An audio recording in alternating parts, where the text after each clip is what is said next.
and welcome back to the Secret of Samadhi channel. Sages like the Buddha share essential teachings with us that we can apply in our lives. This story is significant for kind-hearted people who are often taken advantage of. To fully understand its message, I encourage you to watch the video until the end. Let's get started. Many years ago, there was a wise and peaceful man called Gautama Buddha. He often sat with his disciples to teach them about life and happiness. On one occasion, he was visited by King Ajatashatru. The king went to Buddha and said, "My lord, since I started following you, everyone has been exploiting me. They take advantage of my calm. I was once a cruel man, feared by all who crossed my path.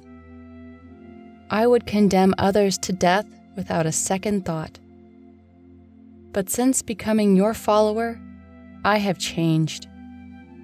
I no longer punish people, and anger does not control me. Instead, I am now peaceful and look at everyone with compassion.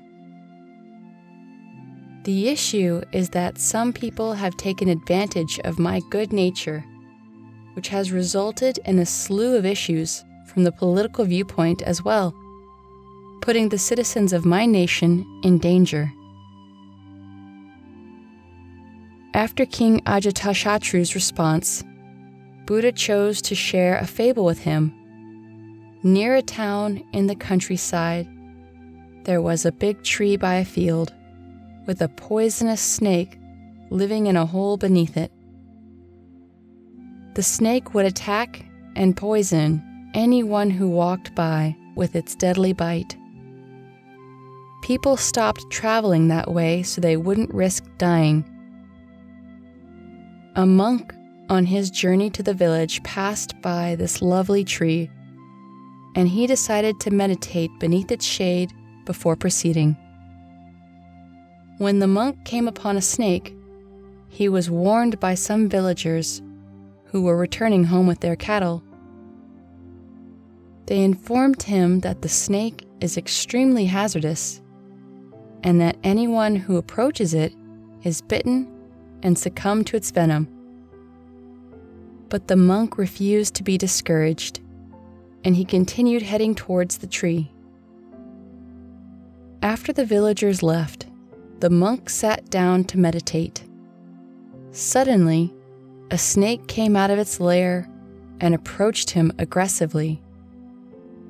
However, the monk looked it in the eye and chanted a mantra. Miraculously, the snake started talking to him. The snake asked the monk fearfully, "What are you doing in my territory? Don't you know that I could kill you?" The monk replied calmly, "There is nothing to be afraid of. I am not afraid of death, and I do not desire to live forever. Why should I be scared of you? You attack others because you are scared of being killed yourself." Up until that point, the snake had only met people who either tried to kill him or ran away from fear. So hearing these words come out of the monk's mouth amazed him. "Oh, my dear sir, you are correct, and that whatever I have done so far has been done to save my life." The snake clung to the monk's feet and said to him, "Oh, my good sir, you are correct in that whatever I have done up till now was done to preserve my life. People would kill me if I didn't attack others." "You are correct," the monk responded. "But keep in mind that one day your life will come to an end, so it would not be ethical to murder others in order to save yourself from a certain death. Give up your desire for continued existence and become filled with love for others. Then the monk departed. The snake, moved by the monk's wisdom, decided to stop biting people. He thought that if he abandoned his anger, things would get better. But in fact, the opposite happened. Because people saw him as harmless now, they took advantage of him and began to hurt and tease him mercilessly. The once fierce snake was now tired and sad, beaten down by those who used to fear him.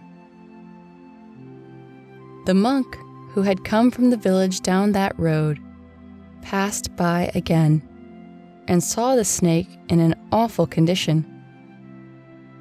"Oh, my friend," he asked him, "how did you manage to get yourself into this terrible situation? Who injured you?" The snake answered, "Your Blessed One advised me to abandon my vengeful disposition and not to bite others. People began misbehaving with me since I followed your advice and took a vow of peace. But no one now fears me, yet they come to inflict injuries on me, leaving me in terrible circumstances." The monk said to the snake, "Snake, you misunderstood my sermon. I told you not to bite anyone, but I never said anything about hissing in self-defense." After telling the story to King Ajatashatru, Buddha asked him what he had learned from it. The king replied that he should not be cruel and give up his anger, but continue fulfilling his duties as king in order to maintain justice and peace within his kingdom. Buddha nodded and said that one must be a monk inside and a sovereign outside. Even today, the Buddha's teachings of goodness can be seen in the world around us. We see that people often take advantage of good-hearted people because they think these individuals are weaker.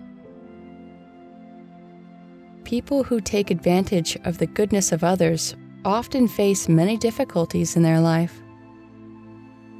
This story from Buddha illustrates that anyone who believes they can take advantage of goodness will ultimately suffer. And even those who are too good-natured must understand that he cannot change his being, but only change his attitude according to the circumstances. You need to act like the actors who play a role that doesn't belong to them in real life.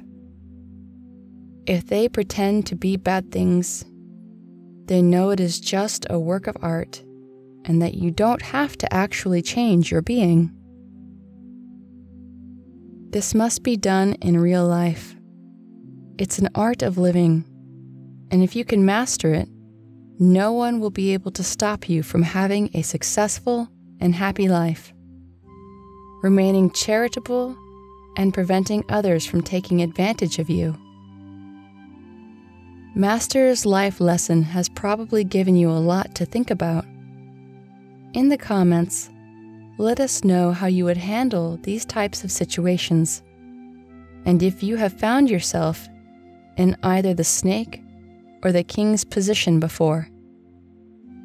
Make sure to subscribe so that you don't miss out on any future lessons. We look forward to seeing you soon on our next video. Buddha blesses you.